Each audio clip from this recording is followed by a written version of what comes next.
Welcome back, everybody. In 1885, Pottawatomie County built a new county jail, but it wasn't just any jail. It was a squirrel cage jail, or a rotary jail, one of just 18 ever made. Yeah, now the concept was to limit jailer and inmate interaction and provide security with limited jailers. Now, while the jail closed more than 5 decades ago, it still stands today, and many believe some of the inmates and jailers remain too.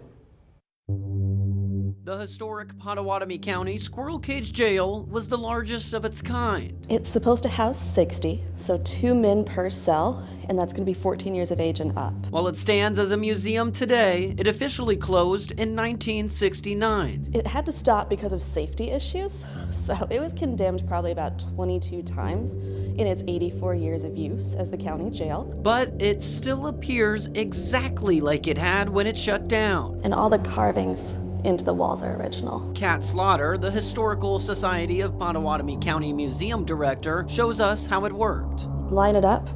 There's only one way in and out with that swinging door, and there's the bars around the entire cage.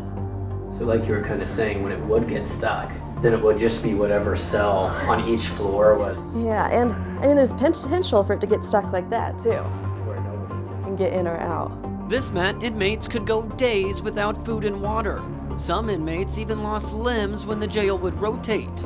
Not to mention, these cells are tiny. But solitary confinement was even worse. This is solitary confinement right here. Then go ahead and step up. Right here. It's just where you're standing now. No So right where he is. way. It's less than 2 by 2 and then about 6 feet tall. Slaughter says the longest recorded time an inmate stayed in there, 10 days. Also on record, 5 deaths at the facility, and maybe more. 5 deaths, 84 years in this death trap.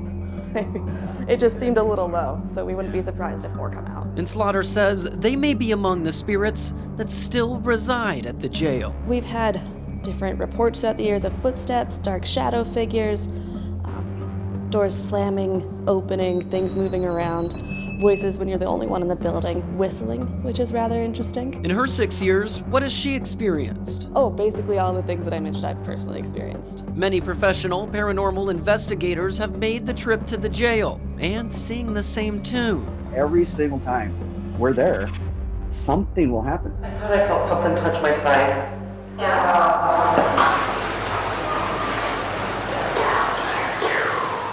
Rob and Sarah with Paranormania say they've been there countless times. The first night they stayed there, it was pure silence when they heard boots approaching. And it walks right up to the front of our cell, standing there.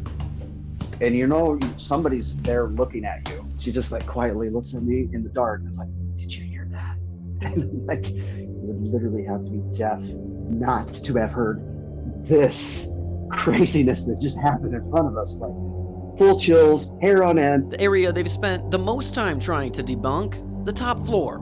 They say there's a certain spot that makes their equipment go haywire every time. There's definitely something different going on the 4th floor in the apartment that seems to be separate than everything else. One female got her hair pulled a little bit, and she looked around at me thinking I was goofing with her, and I was like 5 feet away from her.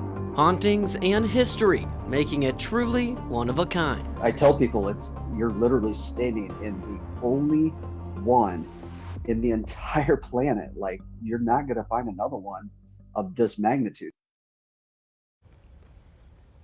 Ooh, the Squirrel Cage Jail, one of 3 of the original 18 rotary jails still standing today. Now, Slaughter says former inmates often return to tell stories and participate in tours.